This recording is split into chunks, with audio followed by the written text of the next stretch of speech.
Hello दोस्तों, नमस्कार। मैं प्रेमपाल सिंह गंगवार आपका तहे दिल से स्वागत करता हूं आपके यूट्यूब चैनल डीपीए क्लासेस में। और आशा करता हूं कि आप सभी कुशल मंगल होंगे और सभी आप अपनी प्रतियोगी परीक्षाओं की प्रिपरेशन के लिए लगे होंगे। तो ठीक आपकी प्रतियोगी परीक्षाओं के लिए महत्वपूर्ण प्रश्नों की एक श्रृंखला लेकर मैं उपस्थित हुआ हूं आपके सामने।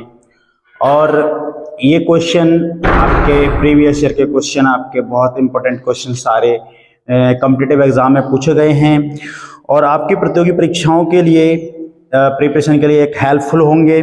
जैसा कि आप जानते हैं कि आप हमारे YouTube चैनल में जाकर के आपके सर्च बॉक्स में डीपीए क्लासेस को सर्च करेंगे तो आपको हमारा ये वीडियो आपको दिख जाएगा। इसके लिए आपको हमारा ये डीपीए क्लासेस उसको चैनल को सब्सक्राइब कर लें और बेल आइकन के बटन को प्रेस कर दें ताकि आपको आने वाली वीडियो का नोटिफिकेशन सबसे पहले मिल जाए, ताकि आप अपनी प्रैक्टिस अपनी एक तैयारी कर पाएँ।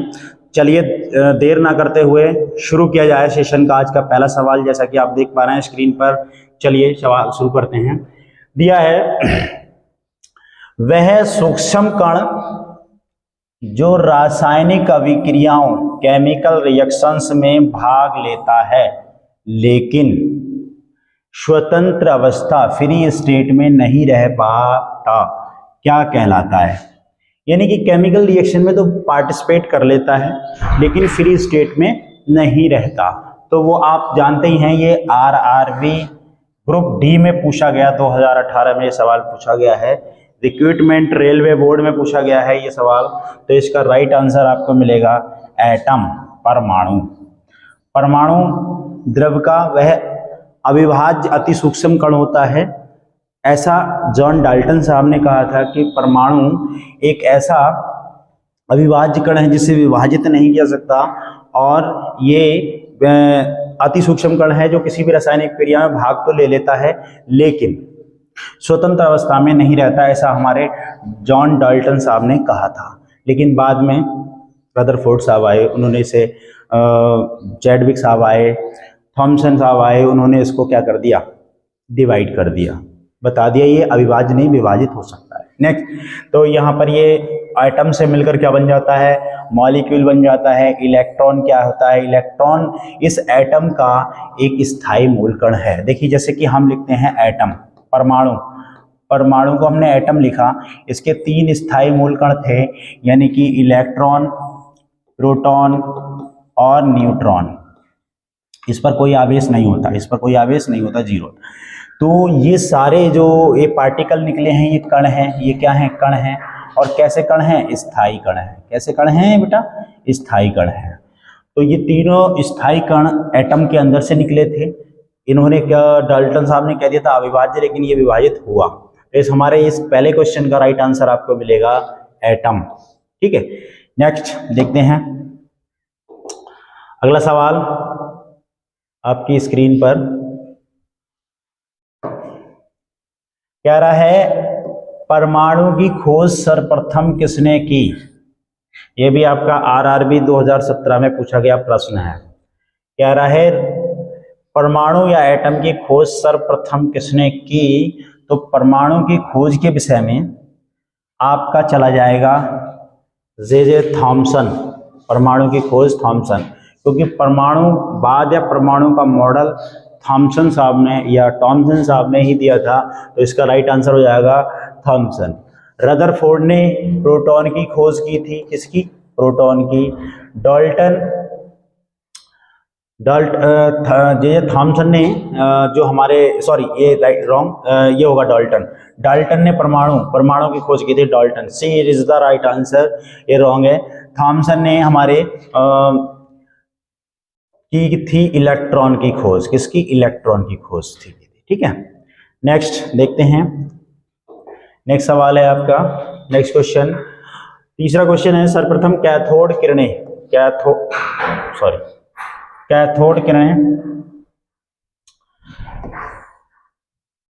कैथोड किरण का प्रयोग किसने किया? RRB JEE 2019 SSC स्टेनोग्राफर में पूछा गया ये सवाल है, इंपॉर्टेंट सवाल है। इसमें दिया है कि जो सबसे पहले कैथोड किरणों की बात हुई थी यानी कि खोज की थी, तो कैथोड किरणों से कुछ नेगेटिव ऋण आवेशित कण निकले थे। ऋण आवेशित कणों से एक जुड़ कर एक किरणें बनी थी, रेज किरणें, जिनको हम कैथोड किरणें कहते हैं। इन कैथोड किरणों से ही किसका इलेक्ट्रॉन की उत्पत्ति हुई थी। तो हमारा इसका राइट आंसर चला जाएगा बी के साथ, B for Bombay, J Thomson. J Thomson cathode किरणों का खोज करता है, सॉरी प्रयोग करता है, प्रयोग किया था इन्होंने। रदरफोर्ड को आप जानते हो, चैडविक न्यूट्रॉन की खोज की थी। ठीक है, नेक्स्ट हमारा है फोर्थ आप देख पा रहे हैं क्या लिखा है, रासायनिक अभिक्रिया में भाग लेते हैं। कोई भी केमिकल रिएक्शन होती है, उस केमिकल रिएक्शन में पार्टिसिपेट यानी भाग लेते हैं। ये भी आरआरबी 2016 और एसएससी सीजीएल में पूछा गया है। ठीक, तो इसमें रासायनिक अभिक्रिया में जो भाग लेंगे, न्यूट्रॉन बिल्कुल नहीं लेगा, इलेक्ट्रॉन, जी हाँ, हमारी कोई भी केमिकल रिएक्शन होती है उसमें इलेक्ट्रॉन क्या करता है, भाग लेता है। किसी केमिकल रिएक्शन में प्रोटॉन भाग नहीं लेता, नॉन ऑफ दी नहीं होगा। नेक्स्ट देखते हैं 5 नंबर क्वेश्चन। इसमें क्या रहा है कि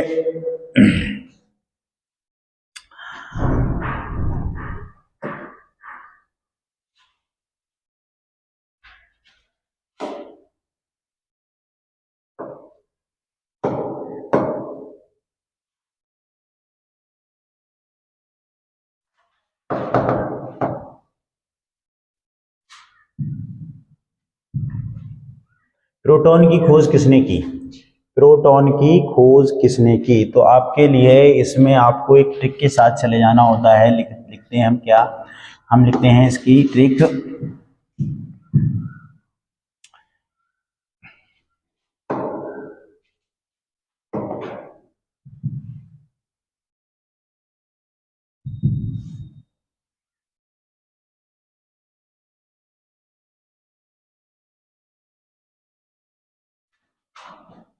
सॉरी, थोड़ा सा प्रॉब्लम।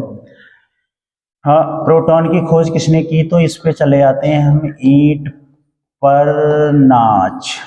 इसके साथ जब हम जाते हैं तो ई फॉर होता है इलेक्ट्रॉन और टे फॉर टा का होता है थॉमसन या टॉमसन।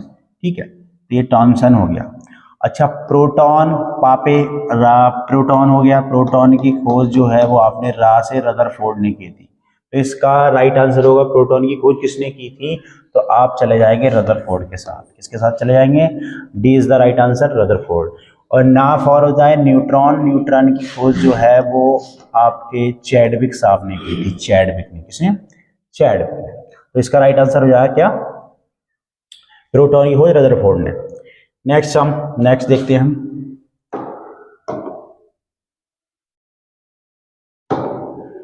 कह रहा है कोष, बोले तो यहां पर कोष को हम बोलेंगे सेल। सेल में अधिकतम इलेक्ट्रॉन की संख्या है। आरआरबी ग्रुप डी में पूछा गया, 2018 का इंपॉर्टेंट क्वेश्चन है कि कोई भी सेल है, सेल में मैक्सिमम इलेक्ट्रॉनों की संख्या है, कौन से फॉर्मूले से निकल जाती है, तो इसका राइट आंसर हो जाएगा 2n स्क्वायर। 2n स्क्वायर देखिए कैसे, कोई भी जब परमाणु होता है उसके परमाणु के सेंटर में क्या होता है, एक नाभिक होता है जिसमें प्रोटॉन और न्यूट्रॉन प्रेजेंट होते हैं, और इनके चारों ओर क्या होती हैं, वृत्ताकार कक्षाएं होती हैं। इनको हम कक्षाओं को या सेल बोलते हैं। इनको हम के, एल, एम, इसी तरीके से एन, इसी तरीके से सेल बढ़ती चली जाती है। ठीक है, तो यहाँ कह रहा है कि कोष में मैक्सिमम इलेक्ट्रॉनों की संख्या निकालने के लिए, जैसे के में नंबर भी डाल सकते हैं हम इसको 1 2 3 4। अब हमारा फॉर्मूला है कि 2n स्क्वायर लगा दें और n बराबर 1 रख दें, n बराबर 1 रख दें ये वाला। तो यहाँ पर 2n स्क्वायर में रखेंगे तो 2 तो ऐसे ही रहेगा, n पे रखेंगे 1 की पावर 2, तो इसका स्क्वायर करेंगे 1 ही रहेगा। तो इसमें आ जाएगी मैक्सिमम 2, यहाँ पर k वाले में 2 इलेक्ट्रॉन आ जाएंगे। और क्या पूछा है इसने, तो इससे निकल जाएगा, दूसरा रखेंगे n बराबर कितना रखेंगे हम 2, तो n बराबर 2 रखेंगे तो 2 का स्क्वायर करेंगे हो जाएगा कितना 4, और 4 2 की मल्टीप्लाई कर देंगे तो हो जाएगा 8। इसमें 8 इलेक्ट्रॉन। उसके बाद 3 रखेंगे, 3 का वर्ग करेंगे 9 हो जाएगा, 9 की 2 में गुणा करेंगे 18, इसमें 18 इलेक्ट्रॉन है। इसके बाद 4 रखेंगे, इस 4 को रखेंगे तो 4 का स्क्वायर करेंगे, 4 का वर्ग करेंगे तो हो जाएगा 16, और 2 से मल्टीप्लाई कर देंगे इसकी तो हो जाएगा 32। तो ये इलेक्ट्रॉनों को विभाजित किया गया है सेल में। तो इसमें सिर्फ ये पूछा है कि कोष में अधिकतम इलेक्ट्रॉनों की संख्या है, तो अधिकतम इलेक्ट्रॉनों की संख्या हमारे इस फॉर्मूले से क्या हो जाती है, निकल आती है। ठीक है, अगला क्वेश्चन देखते हैं हम, क्वेश्चन नंबर 7। क्वेश्चन नंबर 7 में क्या कह रहा है, कह रहा है यदि किसी तत्व, कोई तत्व है, उसके एक एटम या एक परमाणु में 6 इलेक्ट्रॉन, 6 प्रोटॉन और 6 न्यूट्रॉन हैं, तो तत्व का परमाणु क्रमांक क्या होगा। तो जाहिर सी बात है, कोई भी तत्व है, उसके मान लिया तत्व हमने Z मान लिया, और उस तत्व में कह रहा है कि परमाणु में 6 इलेक्ट्रॉन और 6 प्रोटॉन। जो प्रोटॉन की संख्या होती है वो यहाँ पर आती है, और इसमें जो प्रोटॉन की संख्या होती है हमारी वो यहाँ पर आ जाती है। इसे हम परमाणु क्रमांक या फिर एटॉमिक नंबर के नाम से बोलते हैं। यहाँ पर एटॉमिक मास होता है, यानी कि द्रव्यमान संख्या होती है, जिसमें कि दिया है कि 6 इलेक्ट्रॉन और 6 न्यूट्रॉन। तो यहाँ पर ये हो जाएगा 6 और 6 12। तो यहाँ पर ही आ जाता है हमारा क्या, एटॉमिक मास। क्या हो जाता है, एटॉमिक मास, परमाणु द्रव्यमान, है ना। तो ये परमाणु द्रव्यमान ऊपर होता है, परमाणु क्रमांक नीचे होता है। तो यहाँ पर परमाणु क्रमांक में रियलिटी क्या है, प्रोटॉन की संख्या होती है, इसमें इलेक्ट्रॉन और न्यूट्रॉन की संख्या होती है। पूछा क्या है इसने, कह रहा है यदि किसी तत्व का परमाणु में 6 इलेक्ट्रॉन हो, क्या हो, इलेक्ट्रॉन। तो इलेक्ट्रॉन की बात किसमें होगी, इलेक्ट्रॉन प्लस न्यूट्रॉन, यहाँ पर इसमें होगी। तो जाहिर सी बात है द्रव्यमान की बात कर रहा है। 6 प्रोटॉन और 6 न्यूट्रॉन हो तो तत्व का परमाणु क्रमांक हो गया, तत्व का परमाणु क्रमांक सी इज द राइट आंसर। क्यों, क्योंकि प्रोटॉन्स की संख्या क्या होती है, परमाणु क्रमांक में होती है। ठीक है, अगला सवाल देखते हैं।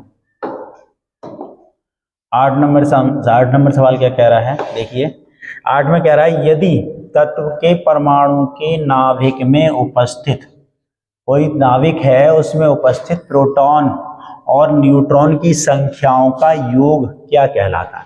देखिए अभी मैंने बताया था आपको कि सेंटर में क्या होता है, किसी भी परमाणु के केंद्र में क्या होता है, नाभिक होता है। नाभिक पर धनावेश इसलिए होता है क्योंकि नाभिक में प्रोटॉन्स रहते हैं। कौन, प्रोटॉन्स रहते हैं। प्रोटॉन पर क्या होता है, धनावेश होता है, और उसी में क्या होता है, न्यूट्रॉन पड़ा होता है। तो न्यूट्रॉन पर कोई आवेश नहीं होता है, बस न्यूट्रॉन पर आवेश नहीं होता है तो नाभिक पर कोई प्रभाव नहीं डालता। इसके चारों ओर वृत्ताकार सर्कुलर पाथ होती हैं, कक्षाएं होती हैं।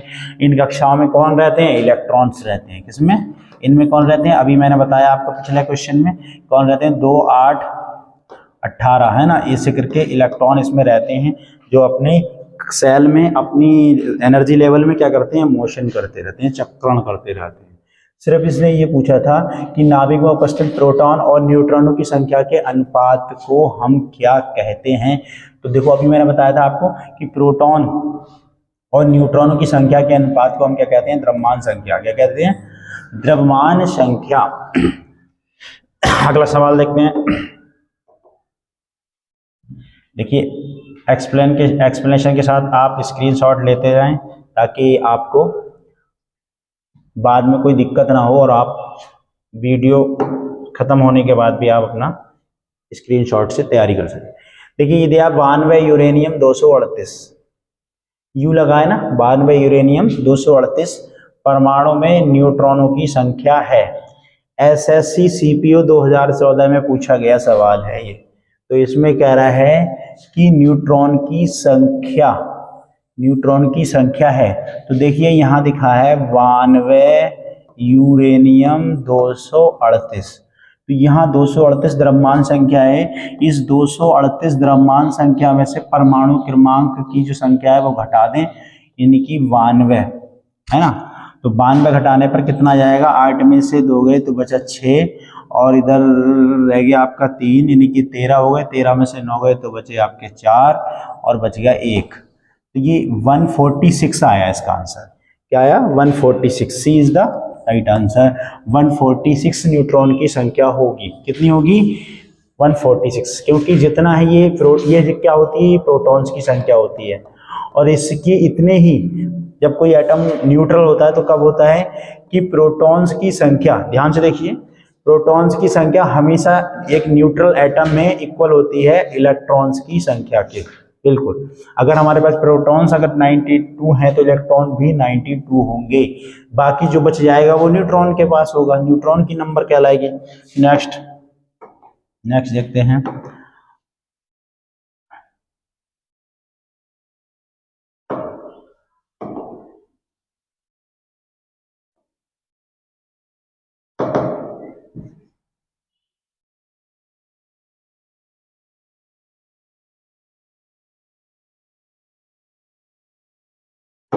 देखिए कह रहा है एक परमाणु का द्रव्यमान एटॉमिक मास क्या है, एटॉमिक मास कितना है, 23 है। परमाणु क्रमांक एटॉमिक नंबर कितना है, 11 है। कितना, 11 है। तो प्रोटॉन्स की संख्या होगी, जाहिर सी बात है अगर उसका परमाणु क्रमांक 11 है तो और उसके परमाणु द्रव्यमान कितना है, 23 है। मान लिया मैंने इसे Z मान लिया, एटम कोई भी Z मान लिया मैंने, इसका परमाणु क्रमांक दिखा रहा है 11, ठीक, और इसका द्रव्यमान कितना दिखा रहा है, 23। तो पहली तो बात अगर आपको लर्न होगा तो ये सोडियम है, Z बराबर क्या है, सोडियम है। सोडियम का एटॉमिक नंबर 11 होता है और एटॉमिक मास कितना होता है, 23 होता है। तो यहाँ पर क्या पूछा है, प्रोटॉन्स की संख्या। तो अगर हमें इन्हें हम प्रोटॉन्स कह लें, क्या कह लें, प्रोटॉन्स कह लें या फिर हम इलेक्ट्रॉन्स कह लें, इनकी संख्या तब समतुल्य होती है। तो 23 में से अगर मैं ये वाले 11 घटा दूं, अगर मैं ये 11 घटा दूं तो कितना बचेगा, यहाँ बचेगा आपका 11 दूनी 22 यानी कि 12 बचेगा। क्या बचेगा, 12। तो इसमें कह रहा है कि परमाणु क्रमांक 11 है तो प्रोटॉन्स की संख्या क्या होगी, तो जाहिर सी बात है कि इसमें 12 है लेकिन यहाँ 11 निकाल लिए जाएंगे तो 11 प्रोटॉन्स हो जाएंगे, 11 इलेक्ट्रॉन्स हो जाएंगे, बच गया आपका कितना, 1। तो 1 आपका क्या हो जाएगा, न्यूट्रॉन्स हो जाएगा। तो इसमें हमारा ज़्यादा नहीं पूछा है, डीप में नहीं पूछा है, सिर्फ ये पूछा है कि प्रोटॉन्स की संख्या क्या होगी। तो प्रोटॉन्स की संख्या कितनी होगी, हमारे पास 11 होगी। A is the right answer, 11। Next देखते हैं, कह रहा है किसी तत्व के परमाणु का, कोई तत्व है, कोई एलिमेंट है, उसके परमाणु का परमाणु क्रमांक कितना है, 17 है, तथा द्रव्यमान संख्या 36 है। यानी कि परमाणु क्रमांक कितना है, 17, और उसका द्रव्यमान संख्या कितना है, 36 है। तो उसके नाभिक में न्यूट्रॉन्स की संख्या क्या होगी। अभी आपको बताया मैंने कि हमेशा प्रोटॉन्स की संख्या बराबर होती है इलेक्ट्रॉन्स की संख्या, जो इन दोनों से बच जाता है वो आ जाता है न्यूट्रॉन्स की संख्या में। तो यहाँ सीधे सीधे बोल दिया है इसने कि परमाणु क्रमांक 17 है, तो ये तो प्रोटॉन है, और प्रोटॉन है तो जाहिर सी बात है इतने ही इलेक्ट्रॉन होंगे। तो अगर मैं 36 में से 17 माइनस कर लूँ तो कितना बचेगा, इधर से कैरी लिया, इधर हो गया 16 में से 7 को हमने माइनस कर लिया, बच गया कितना, बच गया आपका 9 बचा है यहाँ पर, और यहाँ क्या कुछ नहीं बचा, नहीं बचा 2, तो एक बचा 19 बचा। अब 19 में से 17 निकाल देंगे तो हमारे पास जो होगा न्यूट्रॉन्स की जो संख्या होगी आपके पास, वो ऑप्शन हो जाएगा आपका 19 वाला। कितना हो जाएगा, नहीं 17 दूनी 34 और 17 दो 19, यानी आपके राइट आंसर कितना हो जाएगा, सी इज द राइट आंसर, 19। ठीक है, नेक्स्ट हम देखते हैं, अगला प्रश्न है। अगला प्रश्न क्या कह रहा है, अगला प्रश्न कह रहा है कि एम सेल में इलेक्ट्रॉनों की अधिकतम संख्या क्या होगी। अभी मैंने आपको एक परमाणु का छोटा मॉडल बना के दिखाया था, जैसे कि ये नाभिक है, इस नाभिक पर धन आवेश होता है प्रोटॉन की वजह से, इसमें उदासीन कण एक न्यूट्रॉन भी पड़ा होता है, के चारों ओर वृत्ताकार कक्षाएं होती हैं, सर्कुलर पाथ होती हैं। इसमें पूछा, इसका नाम दिया था मैंने के, एल और एम तक ही देखें क्योंकि एम सेल की बात हो रही है। ये सब हैं क्या, ये हैं सब सेल माने कोश या कक्षा। ठीक है, तो यहाँ पर पूछा है एम सेल में इलेक्ट्रॉनों की अधिकतम संख्या क्या होगी। इस पे नंबर अभी दिया था मैंने 1 2 3, ये n बराबर आ गया हमारे पास 3, फॉर्मूला लगा दीजिए 2n स्क्वायर, 2n स्क्वायर, तो 2 मल्टीप्लाई बाई, अब n की वैल्यू पुट रख दो कितना 3, और 3 को हम पुट करेंगे, इसका स्क्वायर करेंगे तो 3 3 जा 9, और 2 इंटू 9, 9 दूनी 18, यानी कि इसका राइट आंसर कितना हो जाना चाहिए, m सेल में इलेक्ट्रॉनों की अधिकतम संख्या कितनी होनी चाहिए 18, सी इज द राइट आंसर 18 होगी। m सेल में इलेक्ट्रॉनों की अधिकतम संख्या कितनी होगी 18 होगी। ठीक है, 2n स्क्वायर से हम क्या निकाल लेते हैं, मैक्सिमम इलेक्ट्रॉनों की संख्या फाइंड कर लेते हैं। अगला सवाल है, कह रहा है सोडियम के परमाणु संख्या, सोडियम को कौन सा सिंबल है Na, नेट्रियम है इसका लैटिन नाम, लेकिन यहाँ पर परमाणु क्रमांक 11 दिया है, तो L सेल में इलेक्ट्रॉनों की अधिकतम संख्या क्या होगी L सेल में, तो यहाँ इसका द्रव्यमान संख्या होती है 23 और परमाणु क्रमांक कितना होता है 11, पूछा है L सेल में। देखो हम इसे, ये हो गया इसका नाभिक, इसकी पहली कक्षा, दूसरी कक्षा, तीसरी कक्षा, तो ये इसका नाम रखते हैं K, इसका नाम L, इसका नाम M। तो पहली कक्षा में अधिकतम कितने इलेक्ट्रॉन रह सकते हैं 2 इलेक्ट्रॉन, दूसरी कक्षा में कितने रह सकते हैं 8 इलेक्ट्रॉन, तीसरी कक्षा में जो बच गया हमारे पास नंबर ऑफ कितने 11 है, 11 को हम इससे क्या करेंगे इलेक्ट्रॉनिक कॉन्फ़िगरेशन में अगर KLM में तोड़ दूं, KLM में तोड़ दूं, तो यहाँ आ जाता है 2, यहाँ 8 और बच गया 8 और 2, 8 और 2 कितना हो गया 10, और टोटल नंबर ऑफ कितने हैं हमारे पास 11, तो 10 बचा कितना 1, यहाँ पर आ रहा है हमारे पास 1। लेकिन सोडियम की परमाणु संख्या 11 है, तो L में पूछा है, किसमें पूछा सॉरी L में पूछा है, तो L में कितना आ रहा है 8, तो हमारा इसका आंसर हो जाएगा V is the right answer 8 होंगी, क्या होंगे इलेक्ट्रॉनों की संख्या कितनी होगी 8 होगी। अगला सवाल देखते हैं, देखिए स्क्रीनशॉट लेते रहिए ताकि आपको बाद में रिवीजन में कोई प्रॉब्लम ना हो। सबसे बाहरी सेल में अधिकतम इलेक्ट्रॉनों की संख्या होती है, अब सबसे बाहरी जाहिर सी बात है न्यूलैंड ने अपना अष्टक नियम दिया था, उन्होंने कहा था कोई भी तत्व है उस तत्व के बाहरी कोश में अगर वो 8 इलेक्ट्रॉन पूरे कर लेता है तो वो अष्टक नियम का पालन करता है, ऑक्टेट रूल को फॉलो करता है। तो हर एलिमेंट ये चाहता है कि मैं अपना ऑक्टेट कंप्लीट कर लूं, अब अष्टक पूरा कर लूं, अर्थात लास्ट सेल में लास्ट कोश में 8 इलेक्ट्रॉन पूरे कर लूं। ठीक है, जो कर लेता है वो स्टेबल कंडीशन में इनर्ट गैस की फॉर्म में चला जाता है, और जो नहीं कर पाता है वो रिएक्टिव रह जाता है ना। कहता है सबसे बाहरी सेल में अधिकतम इलेक्ट्रॉनों की संख्या कितनी होती है 2, नहीं पहले सेल में होती है, 6 बिल्कुल नहीं होती है, 10 नहीं होती है, क्योंकि 2, 8, 18, 32 बताया था, तो 2 के बाद हमारे पास 8 का ऑप्शन है, क्या है ऑक्टेट रूल। ये कहता है अष्टक नियम में अंतिम कोश में 8 इलेक्ट्रॉन पूरे करने कंपलसरी होते हैं। ठीक है, अगर वो कर लेता है तो स्टेबल कंडीशन में पहुंच जाता है, नहीं कर पाता है तो वो अपना रिएक्टिव रह जाता है। ठीक है, तो इसका राइट आंसर क्या हो जाएगा हमारा V इज द बॉम्बे, यानी कि राइट आंसर 8। नेक्स्ट देखते हैं हम 15 नंबर क्वेश्चन। हाँ, इसको देखते हैं, क्या है कि न्यूट्रॉन की खोज किसने की, discovery, who is the discovery of neutron, है ना। ये देखिए यूपीएसआई दरोगा भर्ती 2021 में पूछा गया प्रश्न है, एसएससी और सीजीएल में 2020 में पूछा है, फिर यूपीपीसीएस में पूछा हुआ क्वेश्चन है, 1996 में पूछा हुआ क्वेश्चन है, 3 कॉम्पिटिटिव एग्जाम में ये क्वेश्चन पूछा गया है, जिसको आप देख रहे हैं बहुत सिंपल और इजी है। ठीक है, ऐसे क्वेश्चन बनते हैं, लेकिन कंपटीशन एग्जाम का जो परीक्षा हॉल का माहौल होता है वो थोड़ा सा डिप्रेशन वाला होता है, हम सिंपल क्वेश्चन गलत करके चले आते हैं और किसी को बताए नहीं बनता है कि हमसे ये सिंपल क्वेश्चन इनकरेक्ट हो गए। ठीक है, तो यहाँ पर देखो न्यूट्रॉन की खोज, अभी मैंने आपको एक ट्रिक दिया था जिसपे लिखा था मैंने ईंट पर नाच, आप लोग भी जानते होंगे, है ना। इलेक्ट्रॉन की खोज थॉमसन ने, प्रोटॉन की खोज रदरफोर्ड ने, न्यूट्रॉन की खोज चैडविक ने, है ना। तो यहाँ न्यूट्रॉन के खाते में चला जाता है चैडविक, है ना। राइट आंसर क्या हो जाएगा, चैडविक ने खोज की थी। ठीक है, प्रोटॉन की खोज किसने की थी, रदरफोर्ड ने की थी, इसमें चला जाता है। इलेक्ट्रॉन की खोज किसने की थी, थॉमसन साहब ने की थी। और डाल्टन ने क्या दिया था, डाल्टन ने दिया था परमाणु मॉडल, यानी परमाणुवाद, परमाणु सिद्धांत को एक्सप्लेन किया था। ओके, तो दोस्तों आगे चलते हैं। अगला नेक्स्ट सवाल कह रहा है आयन जिसमें इलेक्ट्रॉन की संख्या समान होती है क्या कहलाते हैं? पहले तो आप समझ लीजिए, जब कोई एटम होता है और वो आयन की फॉर्म में होता है, ठीक है, तो उस पे या तो पॉजिटिव या नेगेटिव चार्ज प्रेजेंट होता है।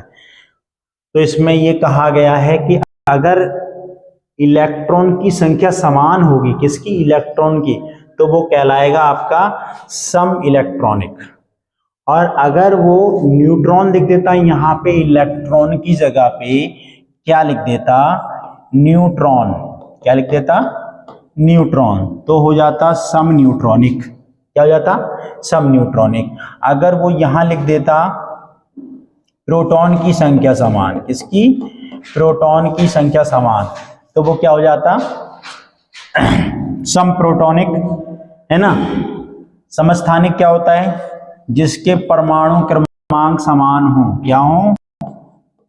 परमाणु क्रमांक क्या हो? समान हो, वो क्या कहलाते हैं? समस्थानिक। ठीक। समभारी क्या होता है? जिसके परमाणु भार क्या हो?